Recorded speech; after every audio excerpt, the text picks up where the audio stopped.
वो एक डॉक्टर हैं, वेल एक्सपोज्ड हैं, दुनिया जहान को समझती हैं।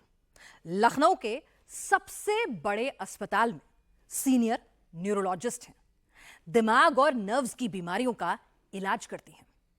उनसे बात करने के बाद मरीजों को सुकून मिलता है। लेकिन बस एक कॉल ने डॉक्टर रुचिका टंडन के दिमाग के साथ ही खेला कर दिया।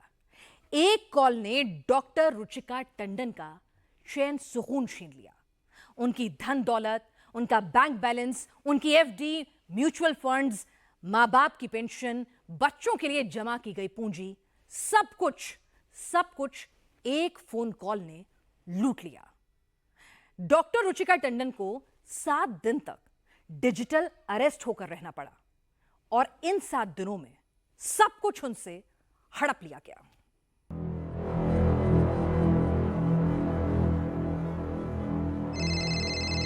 मोबाइल फोन की घंटी बजी और उसे उठाते ही लखनऊ की डॉक्टर रुचिका टंडन की जिंदगी में तूफान आ गया।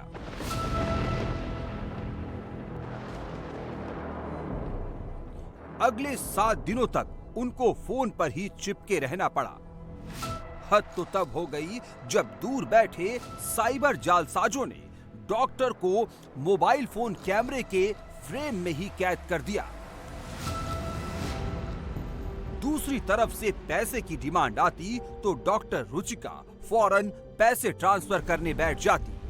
ऑनलाइन ट्रांसफर नहीं हो पाता तो दौड़कर बैंक भागना पड़ता।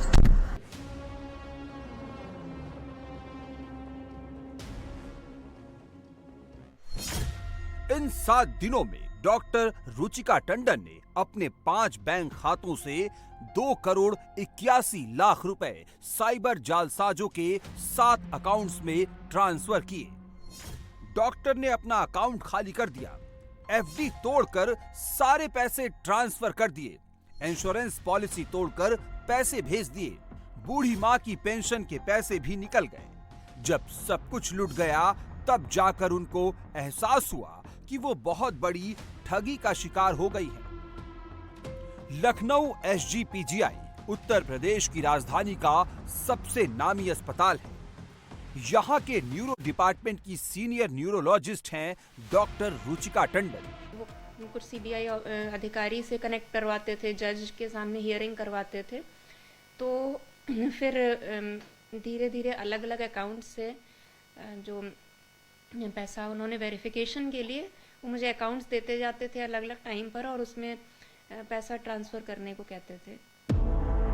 ये सब शुरू हुआ 1 अगस्त 2024 को सुबह 8 बजे, जब ट्राई यानी telecom regulatory authority of India के फर्जी नाम से कॉल आया। मतलब कोर्ट का पूरा आवाज आती थी, कोर्ट सीन लगता था, दिखता नहीं था क्योंकि उनके लोगोस थे, बट पूरी आवाज आती थी और खड़े होना होता था कोर्ट जज के आने पर, और उसी तरीके का माहौल बनाया हुआ था। जज आएंगे तो वाइट ड्रेस पहननी है और खड़े होना है। कॉल करने वाले शख्स ने कहा कि वो ट्राई से बोल रहा है और डॉक्टर रुचिका के फोन नंबर की 22 शिकायतें दर्ज हुई हैं। उनके नंबर से लोगों को धमकियां दी जा रही हैं, उनको परेशान किया जा रहा है, इसलिए डॉक्टर रुचिका का नंबर बंद कर दिया जाएगा। डॉक्टर रुचिका टंडन को कुछ अटपटा लगा तो उन्होंने कॉल डिस्कनेक्ट कर दिया। डॉक्टर रुचिका को बताया गया कि उनके बैंक अकाउंट का इस्तेमाल मनी लॉन्ड्रिंग में हुआ है। जिन खातों से ट्रांजैक्शन हुए उनके link mobile number doctor Ruchika के आधार कार्ड पर लिए गए हैं। कुल मिलाकर 7 करोड़ की मनी लॉन्ड्रिंग हुई है। उनको बताया गया कि एक एयरलाइंस कंपनी के मालिक के खातों की जांच के दौरान इस मनी लॉन्ड्रिंग का पता चला। डॉक्टर रुचिका को फिजिकली या डिजिटली जांच का सामना करना होगा। कुछ ही देर में सीबीआई उनको अरेस्ट करने लखनऊ पहुंच जाएगी। उन्होंने बताया कि इसके अलावा ये हैरेसिंग मैसेजेस वाले चीज़ के अलावा एक और केस रजिस्टर्ड है जिसमें कि लोगों को इसी फ़ोन नंबर से जो लिंक्ड अकाउंट है, बैंक अकाउंट है, एक मुंबई में बैंक अकाउंट बताया, उससे मनी लॉन्ड्रिंग हुई है। 7 करोड़ का जो पैसा है वो यूज़ हुआ है। गिरफ्तारी की बात सुनकर डॉक्टर रुचिका टंडन के पैरों के नीचे से जमीन खिसक गई।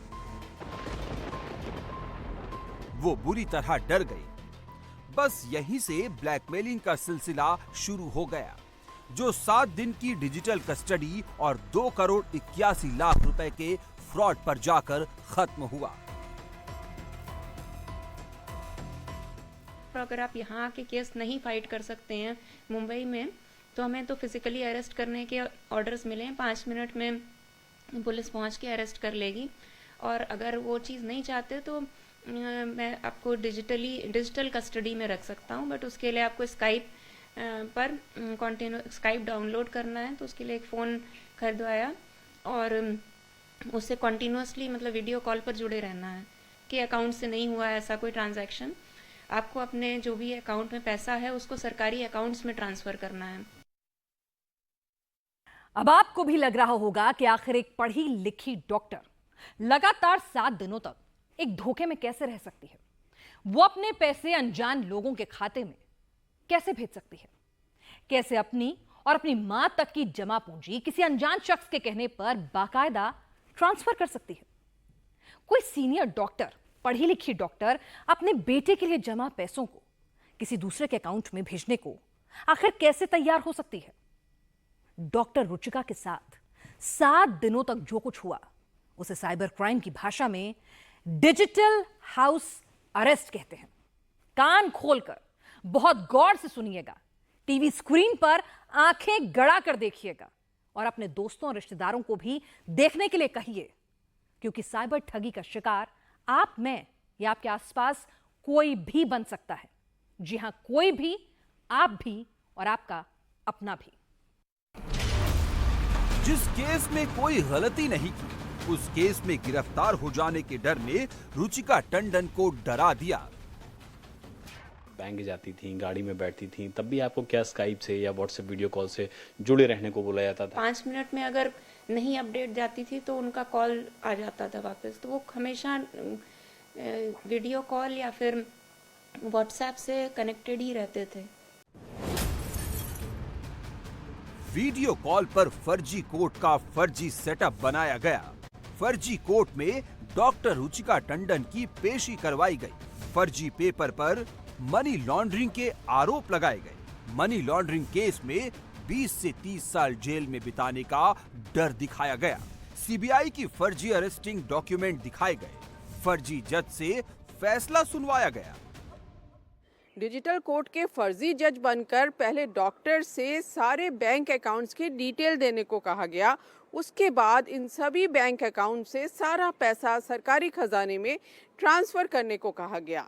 वेरिफिकेशन के बाद पैसा वापस करने की भी बात की गई, लेकिन वेरिफिकेशन के दौरान डॉक्टर को पूरे टाइम अपने मोबाइल के वीडियो कैमरे के सामने रहना था। यानी दूसरे शब्दों में कहें तो उन्हें अपने ही घर में डिजिटली अरेस्ट रहना था।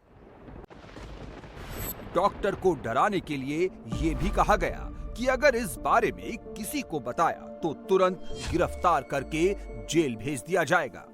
उन्होंने कहा था कि किसी को भी ये, चाहे कोई रिलेटिव हो चाहे कोई फ्रेंड हो, किसी को भी ये बताना नहीं है, क्योंकि it is a matter of national secrecy. और अगर आपने खाली सीक्रेट ही लीक आउट किया कि ऐसा कुछ हो रहा है तो लीक आउट करने का ही 3 to 5 years का जेल है। और ये कहा था कि 5 मिनट के अंदर अगर किसी को भी इंफॉर्मेशन मिली कि आप किसी तरीके से कुछ सीबीआई के उससे कनेक्टेड हो, तो 5 मिनट में पुलिस को सब इंफॉर्मेशन है, वो आपको आके अरेस्ट कर लेंगे। डॉक्टर को पूरी तरह अपने कंट्रोल में लेने के लिए कोर्ट ऑर्डर की फर्जी कॉपी भेजी गई। इसमें सुप्रीम कोर्ट की फर्जी मुहर भी लगी है। डॉक्टर ने अब तक अस्पतालों के पर्चे और मरीजों के टेस्ट रिपोर्ट देखे थे। कोर्ट की ऑर्डर की कॉपी असली है या नकली, इसे पहचानना उनके वश में नहीं था। 3-4 दिनों तक डॉक्टर का फियर फैक्टर जगाने के बाद उनका अकाउंट खाली करने का प्रोसेस शुरू किया गया। जांच के नाम पर सारे पैसे सरकारी खातों में डालने के लिए कहा गया। डॉक्टर रुचिका ने वैसा ही किया। इन 7 दिनों में घर में, अस्पताल में, गाड़ी चलाते वक्त हर वक्त वो स्काइप पर फोन के सामने रही।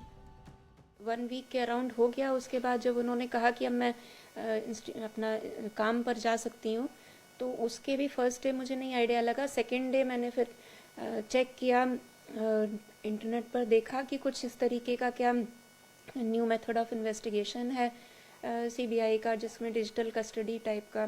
तो वहाँ पर मुझे एक मीडिया वेबसाइट पर दिखा कि some lady doctor has been duped of around 20 lakhs by fraudsters posing as fake CBI officers.